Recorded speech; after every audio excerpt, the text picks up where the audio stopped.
को एक वाकया सुनाता हूं, उसका मौजूदा सियासत से कोई वास्ता नहीं। मीडिया इस वक्त सबसे आसान टारगेट है। बारिश नहीं हुई मीडिया जिम्मेदार है, कानून साजी नहीं हुई मीडिया जिम्मेदार है, पार्टी में फसाद पड़ गया मीडिया जिम्मेदार है, किसी को सजा हो गई मीडिया जिम्मेदार है, किसी की करप्शन नहीं पकड़ी गई मीडिया जिम्मेदार है। हमें तो इन्होंने मजाक बना लिया। इन्हें चाहिए कि 50-60 साफी मार ही दे गोली से जिनसे ये नाखुश है, ताकि इनका राजा दे राजी होवे। जय हिंद दोस्तों, मैं महेंद्र शर्मा स्वागत करता हूं हिंदुस्तान स्पेशल न्यूज में। आपका उम्मीद करता हूं आप खुश और स्वस्थ हैं।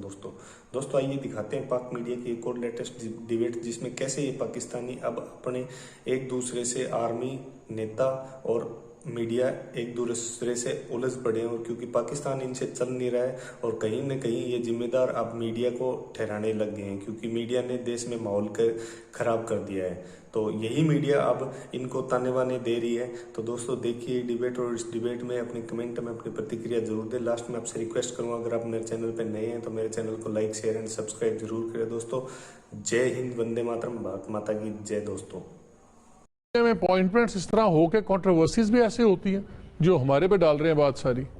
मैं उनकी फवाद चौधरी साहब से हमारा चलता रहता है, लेकिन I must say he is very intelligent और बड़े जहीन आदमी हैं। Even as a TV anchor के तौर पर बड़ा उन्होंने ज़बरदस्त शोज़ किए हुए हैं। अगर इन्हें अदरवाइज आर्गूमेंट भी देने पड़ जाए ना तो उसके हक में ये बड़ा खूबसूरत दे सकते। इसलिए मैं कहता हूँ इसे वेरी इंटेलिजेंट मैन। बड़े कम लोग होते हैं कि जो दोनों साइड्स पे ना ठीक आके बात कर सकते हैं। अब वो जो बात कह रहे हैं आखिर पे आपने अगर उनका गौर किया होगा तो उन्होंने कहा कि एक और उन्होंने बात की जो आपने पिक नहीं किया, उस पर स्ट्रेस नहीं किया। वो कह रहे हैं कि जितना जल्दी हो जाए उतना बेहतर है। सो वो आके हमें नहीं एड्रेस कर रहे उस मामले में। वो कुछ और किसी को कह रहे हैं कि हजूर ये जो सारे मामला चल रहे हैं यहाँ पे गुफ्तगू हो रही, डिबेट हो रही है, तो ये मामला जल्दी होना चाहिए। और जहाँ तक बात है कि दुनिया भर में नहीं होता, तो दुनिया भर में इस तरह के जो इंस्टीट्यूशंस हैं उनका जो रोल बनता है वो इस तरह का ओपनली नहीं बनता। मतलब इंडिया में हम रा का जो एक वहाँ पॉलिटिकल रोल हम नहीं देखते। अगेन हमें नजर नहीं आता कि रा जो है पॉलिटिकली तौर पर पार्टीज को मैनेज कर रही है, इलेक्शन के भी उस पर इल्जाम लग रहे हैं, वो आके पार्टीज भी बना रहे हैं, मेक और ब्रेक वहाँ आके सिचुएशन भी हो रही है, वहाँ मुलाकातें खुफिया हमें नजर नहीं आती। इवन अमेरिका की अगर मैं बात कहूँ, वहाँ को उसकी CIA की बात करें, अगेन हो सकता है कि अंडर खाते कुछ हो रही होंगे, लेकिन ओपनली वहां पे ये मुलाकातें, ये सारा कुछ जैसे मैंने कहा, अगर ये इतने सेंसिटिव मामलात हैं, क्या प्राइम मिनिस्टर का बनता है पार्लियामेंट्री पार्टी के MNAs को ब्रीफ करना है इसके ऊपर? कैबिनेट को ब्रीफ करना भी समझ आता है, पार्लियामेंट्री पार्टी को ब्रीफ करना, पॉलिटिकल स्टेटमेंट्स, उनका चीफ विप जो आ रहा है वो चीफ विप आके कल बयान दे रहा है, देखिए जी वो तो ये चाहते थे कि एक DGI को मैं 6 महीने और रखूं इस वजह से, यानी कि वो जैसे उनको उनकी मर्जी के खिलाफ फैसले हुए हैं। क्या ये बनता है बिहेवियर गवर्नमेंट का जो था? ये मेरा ख्याल है जहाँ पे नेशनल मीडिया की अगर बात करें, मेन स्ट्रीम मीडिया तो 6 दिन ये चुप रहा है, इसने तो कोई बात नहीं की। अगर कोई स्टोरीज निकलना शुरू हुई हैं तो वो बाद में वहाँ से सोशल मीडिया पे आई हैं या ब्लॉग्स वगैरह, वीलॉग वगैरह आने शुरू हुए। तो नेशनल मीडिया ने तो कोई इसको स्पैल करने की कोशिश नहीं की, नंबर 1।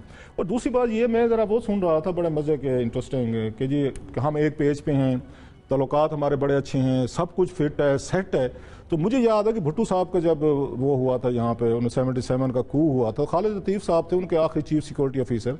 मैंने उनका इंटरव्यू किया था न्यूज़ के लिए, मुझे वो याद आ गया लास्ट से। वो कहते मैं भुट्टो साहब के साथ था जब ये सारा कू हुआ था। तो भुट्टो साहब को जब बताया गया कि बहर फौजी आ गए, कू आ गए, तो भुट्टो साहब ने यह समझा कि जनरल ज़िया के खिलाफ किसी ने कू कर दिया है। He picked up the telephone, उन्होंने ज़िया से बात की बकायदा। उन्होंने कहा जनाब कि ये बता किसने लगाया है मार्शल आर्ट? तो उन्होंने कहा जो उनका स्टाइल एक्सीलेंसी ये मैं ही हूँ, मैं नहीं लगाया।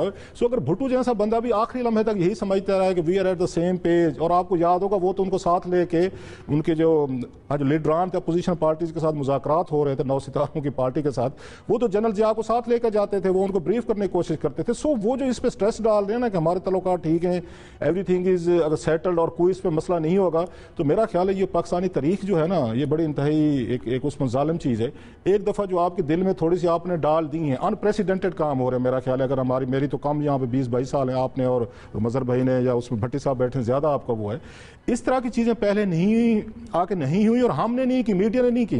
जो प्रेसिडेंट आप सेट कर रहे हैं, मे भी आप बहुत अच्छा कर रहे होंगे, इंटरव्यूज़ करना चाहते हैं, आप डिबेट करना चाहते हैं, आप टाइम लेना चाहते हैं, कैबिनेट को एतमाद में लेना चाहते हैं, अपनी पार्टी को एतमाद में लेना चाहते हैं, it's a democratic, fair enough. Imran Khan साहब फिर एक आगे अगला स्टेप भी ले सकते हैं, जिन्हें लेना चाहिए। ये हमेशा कहते थे मैं इंस्टीट्यूशन को मैं स्ट्रॉन्ग करूंगा। ये तीनों नामों को ये पार्लियामेंट की कमेटी को भेज दें, जैसे US कांग्रेस में होता है, आप तीनों को भेज दें, उनको कहें जनाब कि आप लोग बैठे हैं, फैसला कर लें, ये 3 लोग हैं, ना मेरे ना तेरे ना उसके, ये पार्लियामेंट फैसला करे जो 22 करोड़ आवाम की यहाँ पे आके नुमाइंदा। और ये दुनिया में ये चीज़ें होती हैं। ये जो फवाद चौधरी साहब हमारे दोस्त कह रहे थे कि दुनिया में कहाँ पे होता है कि ISI वगैरह या उसकी इंटेलिजेंस एजेंसीज की, तो दुनिया में फिर ये भी होता है कि जो टॉप लेवल की अपॉइंटमेंट्स होती हैं सम टाइम वो कांग्रेस के जो लोग आपने जो भट्टी साहब हंस रहे हैं, मैं भट्टी साहब के पास जा रहा हूँ, उनको करने दें। लेकिन मुझे किस्सा याद आ गया जब आपने कहा ना कि वो फलाना हमारे साथ है। मुशर्रफ साहब का जिस दिन मार्शल लगा, मुझे पता लगा कि मुशर्रफ साहब ने कू कर दिया। मैं PTV चला गया कुछ दोस्तों से मिलने, मुझे पता था अब यहाँ फौज आएगी, सब कुछ होगा। तो वहाँ होते हुए फौज भी आ गई। फिर आपको याद है एक बड़ा फेमस सीन चला था, हर वक्त चलता है, वो गेट आप रही थी, तो हम अंदर बैठे हुए, तो किसी ने कहा जी वो फौजी आ गए। तो दूसरे ने पंजाबी में, वो न्यूज़ डायरेक्टर थे, उन्होंने पंजाबी में कहा कि वो अभी ब्रिगेडियर जावेद साहब गए हैं, वो मिलिट्री सेक्रेटरी थे, ब्रिगेडियर जावेद साहब ने अपने होंगे, अपने भेजे। वो कहने जी साढ़े नहीं लगते, वो गेट टप के आ रहे हैं। तो उस वक्त पता लगता है कि कौन किस तरफ है, गेट टप के आ रहा है कि गेट खोल के आ रहा है। भट्टी साहब सब अच्छा, सब ठीक है, आज स्टॉक मार्केट भी बेहतर हो गई है, तो सब अच्छा हो गया। और अगर सब अच्छा है तो गलत क्या हुआ था पहले? बिस्मिल्लाहिर्रहमानिर्रहीम। एक तो मैं मालिक साहब आपको एक वाकया सुनाता हूँ, उसका मौजूदा सियासत से कोई वास्ता नहीं। मीडिया इस वक्त सबसे आसान टारगेट है। बारिश नहीं हुई मीडिया जिम्मेदार है, कानून साजी नहीं हुई मीडिया जिम्मेदार है, पार्टी में फसाद पड़ गया मीडिया जिम्मेदार है, किसी को सजा हो गई मीडिया जिम्मेदार है, किसी की करप्शन नहीं पकड़ी गई मीडिया जिम्मेदार है। हमें तो इन्होंने मजाक बना लिया। इन्हें चाहिए कि 50-60 साफी मार ही दे गोली से जिनसे ये ना खुश है, ताकि इनका राजा दे राजी होए। एक ख्वाजा सरा था, वो अन्ना सी, अन्ना, मैं अब पंजाबी, तुसी मेरे लाहौर दे रहने वाले, काला था। अब उसने परफॉर्मेंस करनी थी, लोगों को बताना था, ये शो भी नहीं होने देना था कि मैं अंधा हूं, काला हूं। वो गाना उसने आया, स्टेज पे आया, अब लोगों ने, उसने कहा यार मैंने काना, उसने आंख पे हाथ रख ली, कहता सी जान के मीट लई अख में, तू साडे वाल तक सजना, वे तू साडे वाल तक सजना। ये कहता कहता उसने पूरा गाना खत्म कर दिया कि किसी को मेरा अंधा ना नजर आए। अब ये कहते हैं मीडिया जिम्मेदार है। जिस मुल्क का वजीर आजम जराए से खबर चलवाए कि DGISI की तैनाती में तकनीकी खामी थी, तकनीकी खामी थी।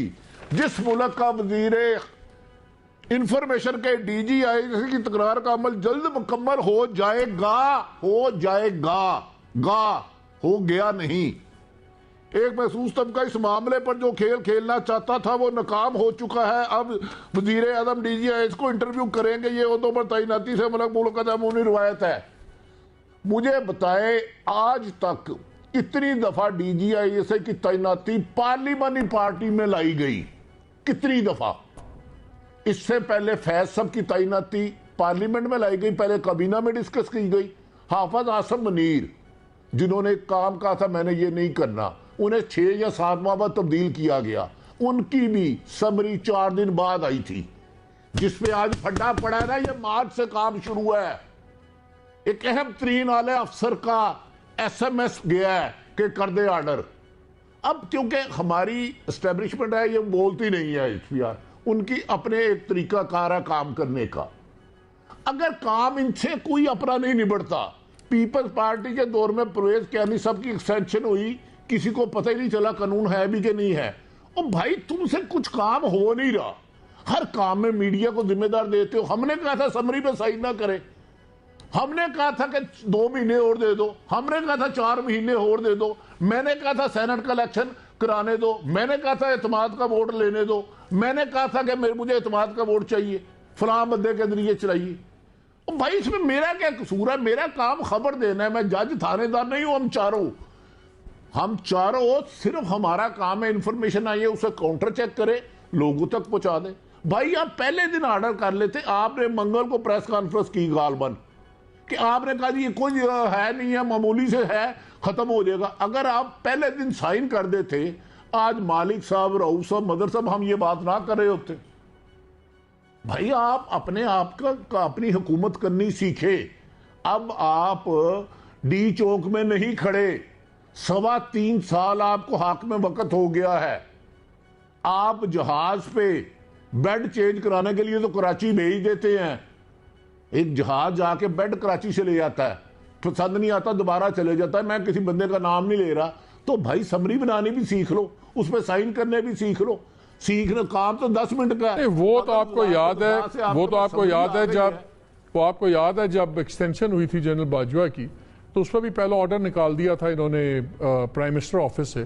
तब भी उनके प्रिंसिपल सेक्रेटरी को शायद नहीं पता था कि वो ऑर्डर वहाँ से नहीं निकलता, वो प्रेसिडेंट का ऑर्डर था, और वहाँ से फिर एक कंट्रोवर्सी बन गई। वो तो खैर आई थिंक इसमें पीएम ऑफिस की भी बहुत ज़्यादा जो लाइक लोग बैठे हुए हैं उसका भी इशू है। लेकिन मेरा सवाल मज़र आपसे यही है, क्या चीज़ें वापस नॉर्मल हो जाएंगी? बिकॉज इस तरह की कुछ चीज़ें जो कहते हैं ना हवा में खलिश रह जाती है, क्या ये चीज़ें बिल्कुल normal life will go back to as it was before, कि कुछ फ़र्क आ जाएगा रिलेशनशिप्स के अंदर या कुछ? बिकॉज आम आदमी का सवाल यही है कि हम 3 साल से सुन रहे थे हर चीज़ परफेक्ट हंकी डोरी है, बिल्कुल एक पेज है, सब कुछ है, तो वो ट्रस्ट की बात होती है। जब इस तरह की स्पैट पब्लिक में आ जाए तो क्या इसका कोई लॉन्ग टर्म फ़र्क पड़ता है? बिकॉज हमने सडनली देखा है ऑपोजिशन बड़ी एक्साइटेड होगी, जैसे उनको जिसको है ना स्मेल ब्लड। तो पॉलिटिकल इसका इम्प्लीकेशन क्या है? इंस्टीट्यूशनल छोड़ दें, वो तो जो होना हो जाएगा, हो सकता है वही साहब आ जाएं, दूसरे आ जाएं, हमें उससे क्या फ़र्क पड़ता है? इसका कोई पॉलिटिकल फॉलोआउट है?